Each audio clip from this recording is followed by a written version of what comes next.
Hello and happy Thursday. I'm back. In the midst of my move, I'm still here helping you, giving you some awesome nutrition advice. And today we are talking about vitamins. So I'm going to talk about all of the vitamins, those fat soluble vitamins and those water soluble vitamins. And I will tell you as we go through them, why we need them, what they do, and where we can find them. So if you're watching this live, please comment Team Live down in the comments below. If you're watching this replay, please comment Team Replay. I love to know when you are tuning in to find when is the best time for you to come on and watch these things.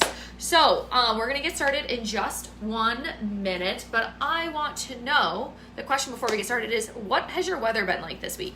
Has it been humid and rainy? Because that's what it's been here in upstate New York. But I want to know, where's your weather been in your situation? Where are you at? Leave it down in the comments below. Thank you so much for tuning in.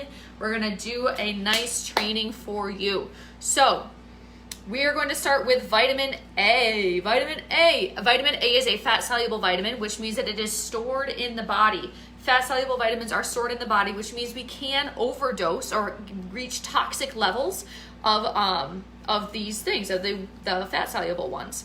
So vitamin A helps with immune function, vision. You've always heard your parents say, eat more carrots, your eyes will be better. Reproduction and cellular communication. So cellular talking, transport things. These are super important for your body to be able to do. You need to have all of those things happening within your body for you to move on.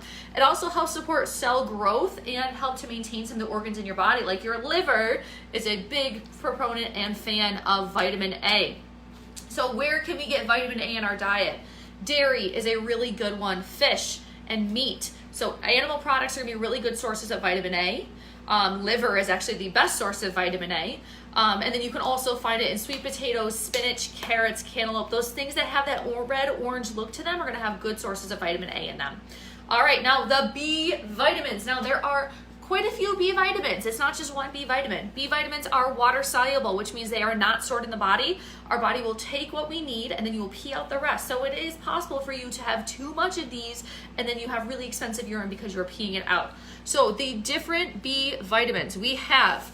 B1 is actually thiamine, which I know you've heard of. We've got riboflavin, niacin, pantothenic acid, peroxidine, biotin, folic acid, and cobalamin, which is B12.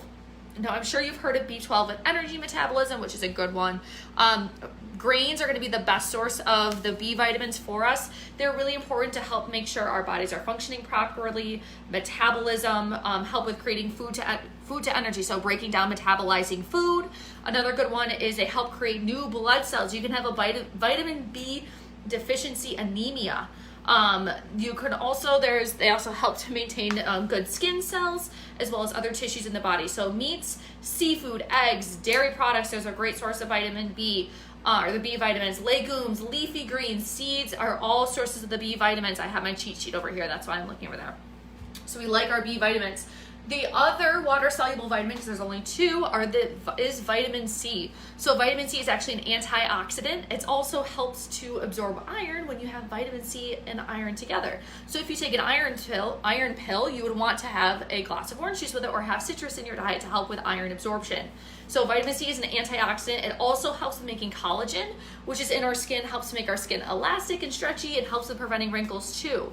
Now, you can do too much vitamin C. Vitamin C is ascorbic acid, is another word for it. You can have too much vitamin C and it can actually cause some issues in the body. Yes, it is not stored, but too much vitamin C can cause some problems. Citrus fruits are going to be your best sources of them, as well as some of the fruits and vegetables too. Actually, a bell pepper has 150% of your daily needs of vitamin C. So keep that one in mind. We love our bell peppers here.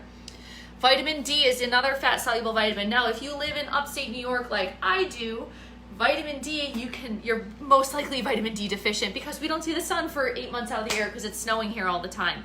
So vitamin D helps with our bodies absorbing calcium, helps to build strong bones. So if you have a lot of milk in your diet, that's a really great source of vitamin D. And then also vitamin D helps with muscles and nerves too. You need the vitamin D for that. It also will help with fighting off bacteria and viruses. So vitamin D can also help with serotonin levels. So people that have depression or seasonal depression are often prescribed vitamin D to help with regulating their hormonal balance too, because vitamin D is also a precursor for hormones.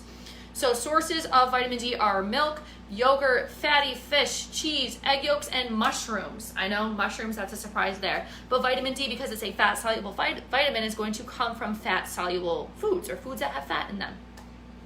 Vitamin E is another antioxidant. It is another fat-soluble vitamin, which means it can get stored in our bodies. It helps with blood clotting as well as with healthy bones. So this is very important, obviously, because we want to make sure that we can clot our system, protecting against big blood clots, but also help with protecting our system, making our bones nice and strong too. It helps with skin as well, vitamin E. Usually you'll find that lotions have vitamin E in them, so you can sometimes get your vitamin E through the lotion that you're using. Some sources are going to be dark leafy greens, vegetable oils, fruits, meat, cheese, egg, and soybeans. So another fat soluble, oh no, just kidding. I read the long one there. Vitamin E is found in vegetable oils, nuts, and green vegetables. So it's a fat-soluble vitamin. It's going to be found in foods that have fats in them, so that's why we need fats in our bodies. That's why we need fats in our diet. And it's another good antioxidant to have. And then lastly, vitamin K is the blood clotting vitamin. So vitamin K, our bodies actually can make vitamin K, which is pretty cool. So we're always making vitamin K. We can get vitamin K from our foods too. This is very important because we don't want clots and everything. So I mixed it up. Vitamin E is the antioxidant. Vitamin K is the blood clotting. Some sources of vitamin K are going to be dark leafy greens. So leafy green vegetables, vegetable oils, fruits, cheese, nuts, eggs, and soybeans are all good sources of vitamin K. Now, if you're someone who is on Coumadin or a blood thinner, you may have been told to reduce your intake of vitamin K. So you maybe wouldn't be doing as much, dark leafy greens, things like that. Always consult your doctor with things like that. But these are the vitamins. This is just on the vitamins. We will talk about minerals maybe next week or the week after. Next week is my move, so might be a little bit busy then, but we will see. Yeah, so I think that's good here. I did see somebody ask a question about magnesium. Magnesium is a mineral. Magnesium is very good for heart health as well as for people with diabetes with regulating blood sugar levels. Magnesium is good for relaxation too. It can be a muscle relaxer. And it also is helpful. What is outside? Sorry, I saw something outside my window. It also can just be helpful with just keeping your body good. So, good things to know. Thank you so much for watching. If you have any questions, you want more clarification on the different vitamins and minerals, leave them down in the comments below. I'm Emily Tills, your registered dietitian nutritionist, and I'm here to help you.